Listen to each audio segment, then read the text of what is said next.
ஒரு வயதான ஒரு ஐயாவும் அம்மாவா இருக்கிறாங்க. அந்த அம்மாவுக்கு பார்த்தீங்கன்னா திடீர்னு உடம்பு சரியில்லாமல் போயிடுச்சு. மருத்துவமனையில் போய் சேர்த்தா டாக்டர் சொல்லிட்டாங்க, உடனே ஆப்ரேஷன் பண்ணோம், ஒரு 3,00,000 வேணும் அப்படின்னு சொல்லிட்டு. அவங்களும் ஒரு ஏழ்மையான ஒரு குடும்பம். அந்த ஐயாவுக்கு தெரிந்ததெல்லாம் முழங்கால் ஜெபம் மட்டும்தான். அவர் நேரம் என்ன பண்ணார், தேவாலயத்துக்கு போயிட்டு பலிபீட தண்டையில் அமர்ந்து ஆண்டவரை நோக்கி அழுது கொண்டு இருக்கிறார். ஆண்டவரே எப்படி ஆகல எனக்கு உதவி செய்யுங்கப்பா அப்படின்னு சொல்லிட்டு. இப்போ அந்த சர்ச்சில் பின்னாடி ஒருத்தர் உட்கார்ந்து இந்த ஐயா அழுகிறதையே பார்த்துட்டு இருக்கிறார்.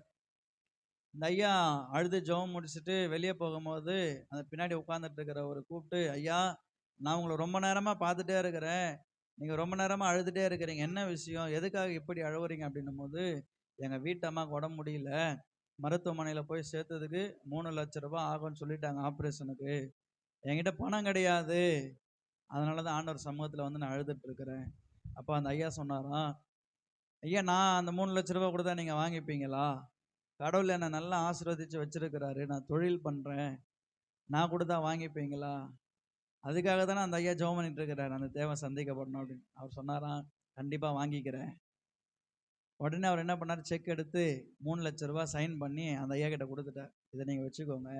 அதோடு கூட அவருடைய பர்சனல் விசிட்டிங் கார்டையும் அவர்கிட்ட கொடுத்து, இதனுடைய பர்சனல் விசிட்டிங் கார்டு, உங்களுக்கு என்ன தேவையாக இருந்தாலும் எந்த நேரமாக இருந்தாலும் நீங்கள் என்னை வந்து பார்க்கலாம், நான் கண்டிப்பாக உங்களுக்கு உதவி செய்வேன். அப்போ அந்த ஐயா சொன்னாராம், இந்த விசிட்டிங் கார்டு எனக்கு தேவைப்படாது, இது எனக்கு வேணாம். அப்போ அந்த தொழிலதிபர் கேட்டாராம், ஏன் இதை நீங்கள் வேணான்னு சொல்கிறீங்க, இதை நீங்கள் வச்சுக்கோங்க, கண்டிப்பாக உங்களுக்கு உபயோகப்படும், நீங்கள் எப்போ வேணாலும் என்கிட்ட வந்து உதவி கேட்கலாம், நான் செய்ய ஆயத்தமாக இருக்கிறேன்னு போது அவர் சொன்னாராம், இப்போ எனக்கு ஒரு கஷ்டம் வந்துச்சு, என் வாழ்க்கையில் ஒரு தேவை வந்துச்சு, அப்போ நான் ஆண்டவர்கிட்ட போயிட்டு ஜெபம் பண்ணேன், ஆண்டவர் தான் உங்களை அனுப்பிச்சார். மறுபடியும் என் வாழ்க்கையில் பிரச்சனை கஷ்டம் வந்துச்சுன்னா, இப்போ உங்களை அனுப்பிச்சார் பார்த்தீங்களா ஆண்டவர், அவர்கிட்ட நான் மறுபடியும் போய் நிற்பேன், அவர் எனக்கு உதவி செய்வார், என் தேவையை அவர் சந்திப்பார், இப்போ எனக்கு இந்த கார்டு தேவைப்படாது, நீங்களே வச்சுக்கோங்க அப்படின்னு சொல்லிட்டு வந்துட்டார். எந்த சூழ்நிலையாக இருந்தாலும் நமக்கு உதவி செய்கிறவர் பரிசுத்த ஆவியானவர். இதே நம்மளா இருந்தால் என்ன பண்ணியிருப்போம், அந்த விசிட்டிங் கார்டை வாங்கின்னு அவர் கார் பின்னாடியே என்ன பண்ணியிருப்போம், ஓடிட்டு இருப்போம்.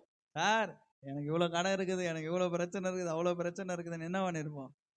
ஆனால் அந்த ஐயா சொல்கிறாரு, என் வாழ்க்கையில் மறுபடியும் பிரச்சனைன்னு வந்தால், போராட்டம்னு வந்தால், தேவைன்னு வந்தால், இப்போ உங்களை அனுப்பிச்சாரு பாருங்க ஏசுநாதர், அவர்கிட்ட போய் நிற்பேன், அவர் எனக்கு உதவி செய்வார். அன்பு கர்த்தருடைய பிள்ளைகளே, நம்ம வாழ்க்கையில் எந்த சூழ்நிலையாக இருந்தாலும் நாம் போய் நிற்க வேண்டிய ஒரு இடம் ஆண்டவருடைய சமூகம் மாத்திரமே. எந்த மனுஷனுக்கு முன்னாடியும் போய் நிற்காதீங்க. மனுஷங்க உதவி செய்வோன்னு சொல்லுவாங்க, ஆனால் உதவி செய்ய மாட்டாங்க, நம்மளை ஏமாத்திடுவாங்க. ஆனால் இயேசு நம்ம ஏமாற்றாத ஒரு நல்ல தெய்வம், அவர் நிச்சயமாக நம்ம உதவி செய்கிறவராக இருக்கிறார். அல்லேலூயா. எந்த சூழ்நிலையாக இருந்தாலும் இயேசு உங்களுக்கு உதவி செய்வார், என்ன தேவையாக இருந்தாலும் இயேசு உங்களுக்கு உதவி செய்கிறவராக இருக்கிறார். அல்லேலூயா. வாசிக்கலாமா? யோவான் 16வது அதிகாரம் 24வது வசனம். இதுவரைக்கும் நீங்கள் என் நாமத்தினாலே ஒன்றும் கேட்கவில்லை, கேளுங்கள், அப்பொழுது உங்களுக்கு சந்தோஷம் நிறைவாக இருக்கும்படி பெற்றுக்கொள்ளுவீர்கள். வேதம் சொல்லுங்க, இதுவரைக்கும் நீங்கள் என் நாமத்தினாலே எதையும் கேட்கவில்லை, கேளுங்கள். என்ன கேட்கணும்? ஆண்டவரே எனக்கு உதவி செய்யுங்கப்பா. என்ன தேவையானா இருக்கட்டும், என்ன பிரச்சனைனா இருக்கட்டும், பண தேவையா இருக்கட்டும், வேலை தேவையா இருக்கட்டும், சரீர பலவீனமா இருக்கட்டும், சுகவீனமா இருக்கட்டும், எந்த சூழ்நிலையா இருந்தாலும் நாம் இந்த வாரத்தில் சொல்ல போகிற ஒரு வார்த்தை, இயேசுவே எனக்கு உதவி செய்யும். அல்லேலூயா. அப்படி நம்ம கேட்கும்போது இயேசு என்ன செய்வாரா, நம்முடைய சந்தோஷம் நிறைவாகும்படி நாம் கேட்கிற காரியத்தை நமக்கு தருவாராம். அல்லேலூயா. வாசிக்கலாமா? மத்தேயு 15வது அதிகாரம் 25வது வசனம் பாருங்க. அவள் வந்து ஆண்டவரே எனக்கு உதவி செய்யும் என்று அவரை பணிந்து கொண்டாள். ஒரு ஆமென் சொல்லுங்களேன். ஹல்லேலூயா. எப்பொழுதுமே நாம் ஆண்டவருடைய சமூகத்துக்கு ஜெபிக்க போகும் பொழுது, ஆண்டவரோடு பேசும் பொழுது நாம் பணிவாக தான் போகணும். ஆண்டவரிடத்தில் எதை கேட்டாலும் நம்ம பணிவாக தான் கேட்கணும். இங்கே வேதம் சொல்லுகிறது, ஆண்டவரே எனக்கு உதவி செய்யும் என்று அவரை பணிந்து கொண்டால். இன்றைக்கு ஜபத்தில் ஆண்டவருக்கு ஆர்டர் போடுறவங்க தான் அதிகம். ஆண்டவரே எனக்கு இதை செய்தே ஆகணும், இதை தந்தே ஆகணும், இதை கொடுத்தே ஆகணும். இன்றைக்கு கர்த்தருடைய பிள்ளைகள் ஆண்டவரிடத்தில் பணிவாய் கேட்பது கிடையாது. இன்றைக்கு ஆண்டவருக்கு நம்ம ஆர்டர் பண்ணுறோம். ஆர்டர் கொடுக்குறது, இதை நீங்கள் செய்து தான் ஆகணும், இதை நீங்கள் பண்ணி தான் ஆகணும். அல்லேலூயா. ஆனா இங்க வேதம் சொல்லுகிறது அவள் பணிந்து கொண்டாள். எப்படி பணிந்து கொண்டாங்க? ஆண்டவரே எனக்கு உதவி செய்யும். ஒரு ஆமென் சொல்லுங்களேன். ஹalleluya. இந்த இடத்துல 22ல இருந்து நம்ம வாசிக்கும் பொழுது ஒரு கானானிய ஸ்திரீ ஆண்டவரிடத்துல வந்து, ஆண்டவரே தாவீதின் குமாரனே எனக்கு இரங்கும், என் மகள் பிசாசினால் கொடிய வேதனைப்படுகிறாள் என்று சொல்லி கூப்பிட்டாள். அவளுக்கு பிரதியுத்தரமாக அவர் ஒரு வார்த்தையும் சொல்லவில்லை. ஹalleluya. சில நேரத்துல நம்ம நல்லா ஜெபிப்போம், நல்லா வேதத்தை வாசிப்போம், ஆண்டவருக்கு உண்மையா இருப்போம், ஏதோ ஒரு காரியத்துக்காக ஆண்டவருடைய சமூகத்துல வேலை மனக்கட்டு அதிக நேரம் நம்ம ஜெபித்து கொண்டிருப்போம். ஆனா இயேசு பேசாதது போலவே இருக்கும், இயேசு அமைதியா இருக்கிறது போலவே இருக்கும். என்ன ஒரு பதிலுமே வரலையே, ஒரு அற்புதமும் நடக்கலையே, ஒரு அதிசயமும் நடக்கலையே, ஆண்டவர் அமைதியா இருக்கிறது போலவே இருக்குது, ஆண்டவர் செயல்படாதது போலவே இருக்குது நாம நினைக்கலாம். ஆனா கர்த்தர் நமக்காக அற்புதத்தை செய்கிறவரா இருக்கிறார், நமக்காக அதிசயத்தை செய்கிறவரா இருக்கிறார். அது முடிவிலே விளங்கும். ஒரு ஆமென் சொல்லுங்களேன். ஹல்லேலூயா. இப்ப பாருங்க, இந்த கானானிய ஸ்திரீ ஆண்டவரை தொடர்ந்து வந்து கொண்டே இருக்கிறான், ஆண்டவர் தொந்தரவு படுத்திக்கிட்டே இருக்கிறார். ஆனா ஆண்டவர் அமைதியா இருக்கிறார்னு வேதம் சொல்லுது. ஒரு ஆமென் சொல்லுங்களேன். சில நேரத்துல நீங்க ஜெபிக்கிற ஜெபத்துக்கு, வேண்டுதலுக்கு, விண்ணப்பங்களுக்கு ஆண்டவர் அமைதியா இருக்கிறது போல இருக்கும். ஆனா நிச்சயமாய் கர்த்தர் உங்களுக்கு பதில் தருகிறவரா இருக்கிறார். ஹல்லேலூயா.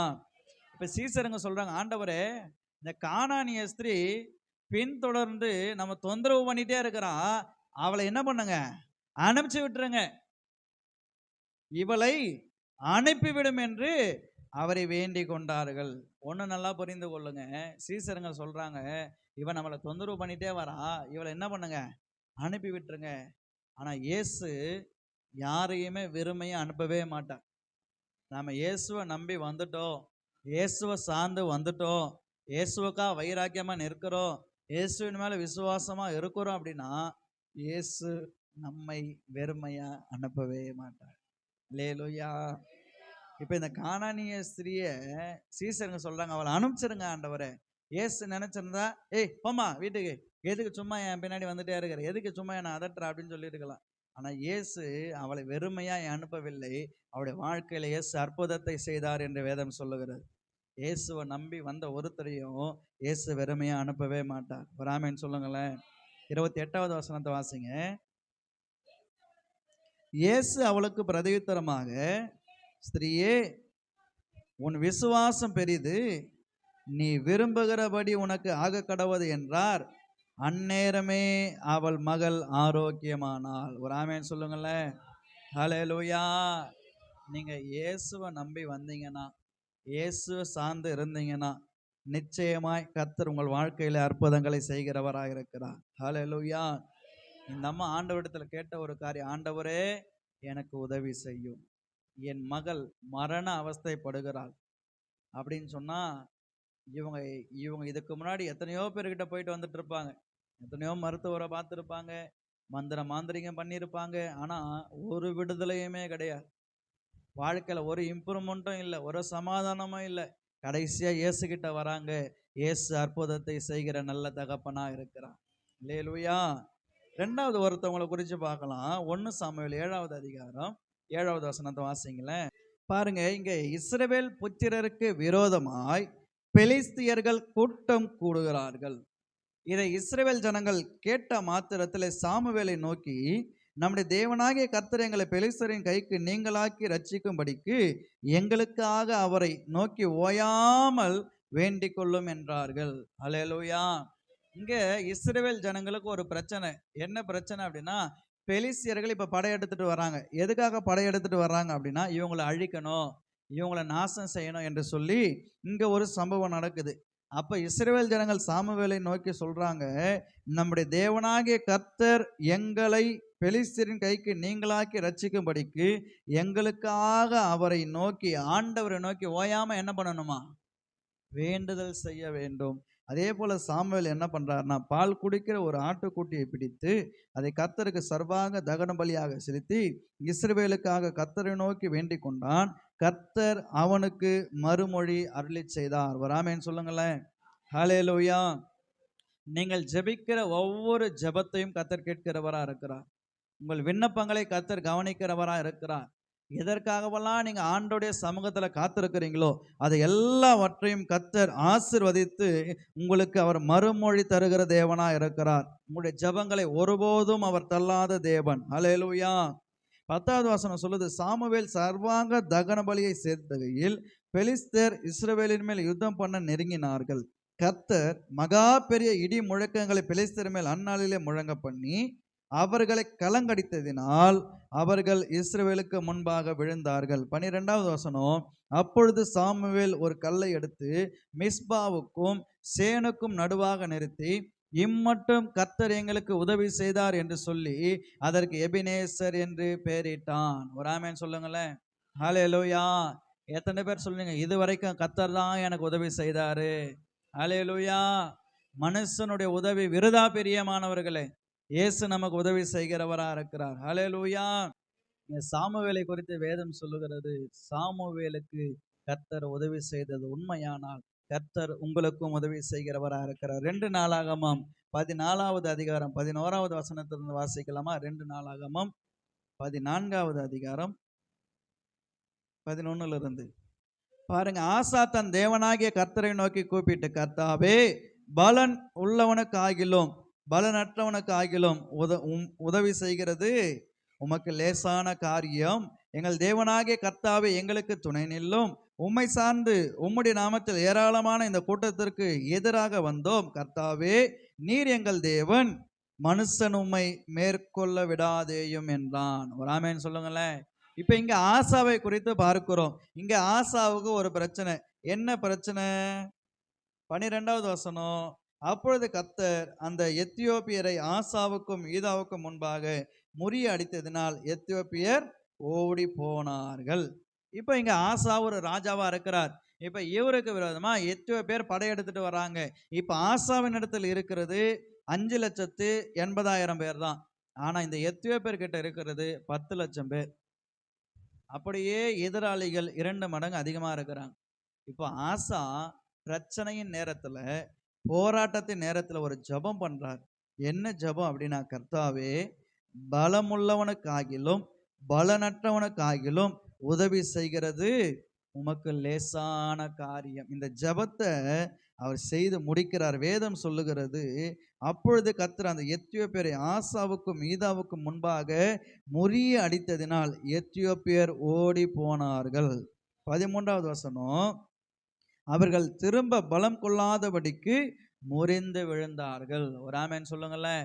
இயேசுவுக்கு எல்லாமே லேசான காரியம்தான். ஒரு ஆமென் சொல்லுங்களேன். ஹல்லேலூயா.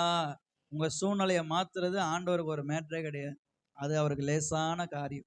உங்களுக்கு உதவி செய்யறது ஆண்டவருக்கு ஒரு மேட்டரே கிடையாது. அது லேசான காரியம். உங்க பிரச்சனையை மாத்துறது ஆண்டவருக்கு ஒரு மேட்டரே கிடையாது. அது லேசான காரியம். நாம் செய்ய வேண்டிய ஒரு 3 காரியங்கள். கர்த்தரின் பார்வைக்கு நன்மையும் செம்மையுமானதை செய்யணும். கர்த்தரை தேடணும். விக்கிரகத்தை வெறுக்கணும். இது 3த்தையும் நம்ம சரியா செஞ்சோம்னா கர்த்தர் நிச்சயமாய் நமக்கு உதவி செய்கிறவராக இருக்கிறார். அல்லேலூயா. ஆமா. 4வது ஒரு காரியம், மார்க் 9வது அதிகாரம் 22வது வசனத்தை வாசிங்க. எங்கள் மேல் மனதுருகி எங்களுக்கு உதவி செய்யும். எப்படி ஜெபம் பண்றாரு பாத்தீங்களா? அவங்க மகனுக்கு ஒரு பிரச்சனை. என்ன பிரச்சனை அப்படின்னா, பிசாசு பிடிச்சிட்டு இருக்குது. அது எப்படிப்பட்ட பிசாசு அப்படின்னா, ஊமையின் பிசாசு. அங்க வேதம் என்ன சொல்லுது? அவங்க மகன் ஊமையா இருக்கிறான். பாருங்க, நீர் எதாகிலும் செய்யக்கூடுமானால், ஜெபம் எப்படி பண்றாரு பாத்தீங்களா? ஆண்டவரே, உங்களால முடியும்னா எனக்கு மனதிறங்குங்க ஆண்டவரே. நம்ம அப்படியே ஜெபம் பண்றோம். கட்டளை கொடுக்குற ஆண்டவருக்கு, ஆண்டவரே, இன்னைக்கு சாயந்தரத்துக்குள்ள என்ன பண்ணணும், நீங்க செஞ்சே ஆகணும், இல்லைன்னா உங்ககிட்ட நான் பேச மாட்டேன். நம்ம என்னவோ இப்போ ஆண்டவர்கிட்ட பேசலாம்னா பூமி சுழலாதுன்ற மாதிரி, ஆண்டவர் வருகையே வராதுன்ற மாதிரி நம்ம என்ன பண்ணுவோம்? ஆண்டவர் கட்டளை கொடுப்போம். நாளைக்குள்ள என்ன பண்ணணும், நீங்க அற்புதத்தை செஞ்சே ஆகணும். இல்லைங்க, அழகா ஜெபம் பண்றாங்க. ஆண்டவரே, உமக்கு சித்தமானால் என் மேல மனதுறங்கி எனக்கு உதவி செய்யுங்க ஏசப்பா. ஆண்டவருடைய சமூகத்துல நம்ம தாழ்த்தணும் பிரியமானவர்களை. அவர் சர்வ வல்லமை உள்ள தேவன். அவர் அன்பு நிறைந்த தெய்வம். நாம பாசமா நேசமா எதை கேட்டாலும் ஏசப்பா நமக்கு தருவார். ஒரு ஆமென் சொல்லுங்களேன். ஹல்லேலூயா. உமக்கு சித்தமானால் எனக்கு என்ன பண்ணுங்க, உதவி செய்யுங்க. என் பையன் ரொம்ப கஷ்டப்படுறான், நெருப்புல போய் விழுறான், தண்ணியில போய் விழுறான், சூசைட் அட்டெம்ப்ட் பண்றான். உதவி செய்யுங்க ஆண்டவரை. இப்ப இவரும் என்ன தெரியுமா பண்ணியிருக்கிறாரு? எல்லா இடத்துக்கும் போய் வந்துக்கிறார். நம்ம எல்லா இடத்துக்கும் போயிட்டு கடைசியாக தான் எங்கே வருவோம்? ஆண்டவர்கிட்ட வருவோம். டாக்டருங்க கைவிட்டுட்டு இருப்பாங்க, சொந்த பந்தம் கைவிட்டுட்டு இருப்பாங்க, நம்பினவங்க கைவிட்டுட்டு இருப்பாங்க, விரும்பினவங்க கைவிட்டுட்டு இருப்பாங்க. இதையெல்லாம் எல்லா துரோகத்தையும் அனுபவிச்சதுக்கு அப்புறம் தான் கடைசியாக வந்து இயேசுநாதர் கிட்ட வந்து நிற்போம். ஆண்டவரே என்னை காப்பாற்றுங்கப்பா, உங்களை விட்டால் எனக்கு யாரும் இல்லைப்பா. நம்ம என்னதான் இயேசுவை விட்டு தள்ளி போயிட்டு மீண்டும் வந்தாலும் இயேசு நம்மை கட்டி அணைக்கிற நல்ல தகப்பனாக இருக்கிறார். அல்லேலூயா. இயேசு யாரையும் புறக்கணிக்கவே மாட்டார். இயேசு யாரையும் தள்ளவே மாட்டார். அவர் சேர்த்து கொள்ளுகிற நல்ல தகப்பனா இருக்கிறார். அல்லேலூயா. ஆமா, அழகா ஜெபம் பண்றாரு. ஆண்டவர் சொல்றாரு, அங்கே அநேக ஜனக்கூட்டங்கள் வருகிறதை இயேசு கண்டு அங்க 2 ஆவி அதட்டுறாரு. 25வது வசனத்தை வாசிங்க. அந்த அசுத்த ஆவியை நோக்கி, ஊமையும் செவிடுமான ஆவியே, இவனை விட்டு புறப்பட்டு போ, இனி இவனுக்குள் போகாதே என்று நான் உனக்கு கட்டளையிடுகிறேன் என்று அதை அதட்டினார். இப்ப அந்த சகோதரனுடைய தகப்பன் இயேசு கிட்ட என்னன்னு சொல்றாரு அப்படின்னா, ஊமையனா இருக்கிறான் அப்படின்னு சொல்லி தான் இன்ட்ரடியூஸ் பண்றாரு. ஆனா இங்க இயேசு ஊமையும் செவிடுமான ஆவியே என்று அதட்டுகிறார். நல்லா புரிந்து கொள்ளுங்க. அவங்க அப்பா சொல்லும் போது சொல்றாரு, அப்பொழுது ஜனக்கூட்டத்தில் ஒருவன் அவரை நோக்கி, போதகரே, ஊமையான ஒரு ஆவி பிடித்த என் மகனை உம்மிடத்தில் கொண்டு வந்தேன். அப்ப அவருக்கு என்ன பிரச்சனை இருக்குது? ஊமையின் ஆவி அவரை பிடிச்சிருக்குது. ஆனா இயேசு இங்க ஊமையின் ஆவியோடு சேர்த்து செவிட்டின் ஆவியையும் அதட்டுகிறார். அப்ப நல்லா புரிந்து கொள்ளுங்க. நம்மளை சுற்றிலும் பிரச்சனை இருந்துகிட்டே இருக்குது, போராட்டம் இருந்துகிட்டே இருக்குது, ஆபத்துகள் இருந்து கொண்டே இருக்கிறது. ஆண்டவரிடத்துல அந்த மகனை கொண்டு வரும் பொழுது ஊமையின் ஆவி பிடித்த ஒருவன், ஆனால் இயேசு அதட்டும் பொழுது ஊமையும் செவிடும் நிறைந்த ஆவியுள்ள ஒருவன். அப்ப நல்லா புரிந்து கொள்ளுங்க. நமக்கு தெரிஞ்சது ஒரு பிரச்சனை, நமக்கு தெரியாதது பல பிரச்சனை. நாம் ஆண்டவரிடத்துல போய் உதவி கேட்போமானால் நமக்கு தெரிந்த பிரச்சனையும் அவர் அதட்டுவார், நமக்கு தெரியாத பிரச்சனையையும் அவர் அதட்டுவார். அல்லேலூயா. நாம் போய் நிற்க வேண்டிய ஒரு இடம் எது என்று சொன்னால் ஆண்டவருடைய சமூகம். நம்ம அங்கே போயிட்டு ஆண்டவர்கிட்ட அடாவடி தானம் பண்ணக்கூடாது, ஆண்டவர்கிட்ட சண்டை போடக்கூடாது, ஆண்டவர்கிட்ட திருக்கக்கூடாது, முறைக்கக்கூடாது. ஆண்டவருடைய பணிவாக பேசணும். ஆண்டவரே எனக்கு உதவி செய்யுங்கப்பா. நமக்கு நிறைய தேவை இருக்குது, நிறைய பிரச்சனை இருக்குது, நிறைய போராட்டம் இருக்குது. அதெல்லாம் யார் மாற்ற முடியும்னா இயேசு ஒருவர் தான் மாற்ற முடியும். நம்ம அவர்கிட்ட போயிட்டு, ஆண்டவரே நான் சூழ்நிலை இப்படி இருக்குதுப்பா, பிரச்சனையோடு வந்திருக்கிறேன், போராட்டத்தோடு வந்திருக்கிறேன், கஷ்டத்தோடு வந்திருக்கிறேன், என் சூழ்நிலையை மாற்றுங்க ஆண்டவரேன்னு சொன்னால் போதும், அவர் எல்லா சூழ்நிலையும் மாற்றிடுவார். அவர்கிட்ட போய் சண்டை போடக்கூடாது, ஆண்டவர்கிட்ட கோச்சிக்க கூடாது, முறுக்கக்கூடாது, திருக்கக்கூடாது. இங்கே இந்த ஊமை பிடித்த மனிதனுடைய அப்பா அழகா ஜெபிக்கிறார். ஆண்டவரே உமக்கு சித்தமானால் எனக்கு என்ன பண்ணுங்க, உதவி செய்யுங்க. ஹல்லேலூயா. இந்த 6 நாள் அளவு நாம் ஜெபிக்க போகிற ஒரு காரியம் எந்த சூழ்நிலைனா இருக்கட்டும், அதை சொல்லி ஜெபம் பண்ணுங்க. ஆண்டவரே எனக்கு உதவி செய்யுங்க, எனக்கு உதவி செய்யுங்க. என் பிரச்சனையில், என் நிந்தனையில், என் அவமானத்தில், என் தேவையில், என் கடன் பிரச்சனையில், என் வேலை காரியத்தில் எனக்கு உதவி செய்யுங்க ஆண்டவரே. நான் உங்களை நம்பி இருக்கிறேன் ஏசப்பா. நீங்கள் சொல்லி பாருங்களேன், கர்த்தர் நிச்சயமாய் சூழ்நிலையை மாற்றுவதை உங்களுடைய கண்கள் பார்க்கும். அல்லேலூயா. லூக்கா 10வது அதிகாரம் 40வது வசனத்தை வாசிங்களேன். லூக்கா 10:40 பாருங்க. மார்த்தாளோ பற்பல வேலைகளை செய்வதில் மிகவும் வருத்தம் அடைந்து இயேசுவினிடத்தில் வந்து, ஆண்டவரே நான் தனியே வேலை செய்து கஷ்டப்படுகிறேன், எனக்கு உதவி செய்யும்படி அவளுக்கு என்ன பண்ணணுமா சொல்லுங்க. இப்ப மார்த்தாள் ஆண்டவர் வீட்டுக்குள்ள வந்துட்டாங்க, சமைத்து கொண்டு இருக்கிறாங்க. மரியாள் ஆண்டுடைய பாதத்தில் வந்து அமர்ந்துட்டாங்க. இப்ப மார்த்தாள் இயேசுவை பார்த்து சொல்றாங்க, ஆண்டவரே நான் இங்க ஒரே ஆளா கஷ்டப்பட்டுட்டு இருக்கிறேன், கொஞ்சம் மரியாள் கிட்ட சொல்லுங்க, எனக்கு வந்து கொஞ்சம் ஹெல்ப் பண்ண சொல்லுங்க. இவங்க எதிர்பார்க்கறது மனித உதவிய, மார்த்தாள் எதிர்பார்க்கறது மரியாளுடைய உதவிய, மனித உதவிய. அந்த மனித உதவி அவங்களுக்கு கிடைச்சதா அப்படின்னா கிடைக்கல. இன்னைக்கு நாமளும் நிறைய நேரத்தில் மனித உதவியை தேடி கொண்டு இருக்கிறோம். இங்கே போனால் உதவி செய்வாங்களா, அங்கே போனால் உதவி செய்வாங்களா, முதலாளி உதவி செய்வாரா, மேனேஜர் உதவி செய்வாரா, நண்பன் உதவி செய்வானா, சொந்த பந்தம் உதவி செய்வாங்களா, நம்ம மனித உதவியை தேடி கொண்டு இருக்கிறோம். எந்த சூழ்நிலையிலுமே மனித உதவி நமக்கு கிடைக்காது. மனித உதவி நிரந்தரமும் கிடையாது. இப்போ மார்த்தாள் சொல்றாங்க, மரியாளை எனக்கு உதவி செய்ய சொல்லுங்க. அதுக்கு இயேசு என்ன தெரியுமா சொல்றாரு? மார்த்தாளே மார்த்தாளே, நீ அநேக காரியங்களை குறித்து கவலைப்பட்டு கலங்குகிறாய், தேவையானது ஒன்றுதான், கர்த்தருடைய பாதம் மாத்திரமே. அல்லேலூயா. நீங்க மனித உதவியை தேடி போவீங்க, மனித உதவி உங்களுக்கு கிடைக்காது. வேதம் சொல்லுது, மார்த்தாள் மனித உதவியை தேடினால் அந்த மனித உதவி அவங்களுக்கு கிடைக்கல. அன்பு கர்த்தருடைய பிள்ளைகளே, மனித உதவி உங்களுக்கு நிலைக்காது. ஆமென் சொல்லுங்களேன். இயேசுவினுடைய உதவி தான் உங்களுக்கு நிலைக்கும். இந்த அம்மா இயேசுநாதர்கிட்டே ரெக்கமெண்டுக்கு போகுது, மரியாதை உதவி செய்ய சொல்லுங்க ஆண்டவரே. ஆண்டவர் சொல்லிட்டாரு, மனித உதவி உனக்கு என்னைக்குமே பிரயோஜனம் கிடையாதும்மா. மனிதர்கள் உதவி செஞ்சாங்கன்னா சொல்லி காட்டுவாங்க, மனிதர்கள் உதவி செஞ்சாங்கன்னா கேவலப்படுத்துவாங்க, மனிதர்கள் உதவி செஞ்சாங்கன்னா திரும்ப கேட்பாங்க. ஆனால் இயேசு உதவி செஞ்சாருன்னா யார்கிட்டையும் சொல்லி காட்ட மாட்டார். இயேசு உதவி செஞ்சாருன்னா அவங்களுக்கு துரோகம் பண்ண மாட்டார். இயேசு உதவி செஞ்சாருன்னா திரும்ப கேட்க மாட்டார். இயேசு உதவி செஞ்சாருன்னா எந்த காலத்துக்குமே அது உங்களுக்கு மட்டும்தான் சொந்தம். நீங்க யோசிச்சுக்கோங்க, உங்களுக்கு இயேசு உதவி செய்யணுமா, மனிதர்கள் உதவி செய்யணுமா? அல்லேலூயா. இயேசுவினுடைய உதவி எந்த காலத்துக்கு நமக்கு நிரந்தரமானது பிரியமானவர்களே. ஆமென். வாசிங்க சங்கீதம் 60 வசனம் 11. சங்கீதம் 60 வசனம் 11. இக்கட்டில் எங்களுக்கு உதவி செய்யும், மனுஷனுடைய உதவி விருதா. ஹல்லேலூயா. நீங்க இக்கட்டில் இருக்கிற நேரத்துல மனிதர்கள் வந்து சொல்லுவாங்க, நான் பார்த்துக்கிறேன்ப்பா, நான் செஞ்சுக்கிறேன்ப்பா, நான் இருக்கிறேன், எதுவா இருந்தாலும் ஒரு ஃபோன் பண்ணு, நான் உனக்கு உதவி செய்யறேன் அப்படின்னுவாங்க. ஆனா நம்ம கஷ்டத்துல, நமக்கு இல்லாத ஒரு நேரத்துல நாம மனிதர்களை நாடுவோமானால், மனிதர்களை உதவிக்கு அழைப்போமானால் எந்த மனுஷனும் வரமாட்டான். ஃபோன் சுவிட்ச் ஆஃப்ல இருக்கும், நான் வெளியில இருக்கிறேன் அப்படின்னுவாங்க. ஏவா கொஞ்ச நேரத்துக்கு முன்னாடி ஃபோன் பண்ணி இருக்க கூடாதா? இப்போதான்ப்பா கொடுத்து அனுப்பிச்சேன். ஆனால் பாக்கெட்லேயே இருக்கும், வீட்லேயே வச்சுட்டு இருப்பாங்க. இதுதான் மனித இயல்பு. வேதம் சொல்லுகிறது, இக்கட்டில் எங்களுக்கு உதவி செய்யும், மனிதனுடைய உதவி விருதா. இக்கட்டில் இயேசு மட்டும்தாங்க நமக்கு உதவி செய்ய முடியும். நாம் உடஞ்சி போன நேரத்தில், அழுகிற நேரத்தில், ஒன்றும் இல்லாத நேரத்தில், இயேசுவே எனக்குன்னு யாருமே இல்லையே, உதவி செய்கிறேன்னு சொன்னவங்களே என்னை விட்டுட்டு போயிட்டாங்களே, நீங்கள் எனக்கு உதவி செய்ய மாட்டீங்களான்னு நினைக்கிற நேரத்தில் இயேசு தான் வந்து நமக்கு உதவி செய்கிறவராக இருக்கிறார். அல்லேலூயா. ஆமாம். சங்கீதம் 118:13 வாசிங்க. நான் விழும்படி நீ என்னை தள்ளினாய், கர்த்தரோ எனக்கு உதவி செய்தார். ஒரு ஆமென் சொல்லுங்களேன். ஹல்லேலூயா.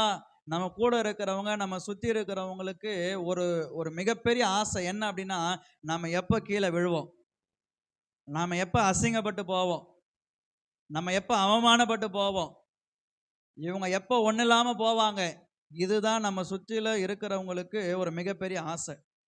ஆனால் வேதம் சொல்லுகிறது, நான் விழும்படி நீ என்னை தள்ளினாய், கர்த்தரோ எனக்கு உதவி செய்தார். ஒரு ஆமென் சொல்லுங்களேன். அப்படி என்ன கர்த்தர் நமக்கு உதவி செய்தார்? நான் கீழே விழாதபடிக்கு, நான் அசிங்கப்படாதபடிக்கு, நான் அவமானப்படாதபடிக்கு, நான் கூனி குறுகி நிற்காதபடிக்கு கர்த்தர் எனக்கு உதவி செய்தார். ஹல்லேலூயா. எத்தனை பேர் உணர்ந்து ஒரு ஆமென் சொல்றீங்க? ஆமா.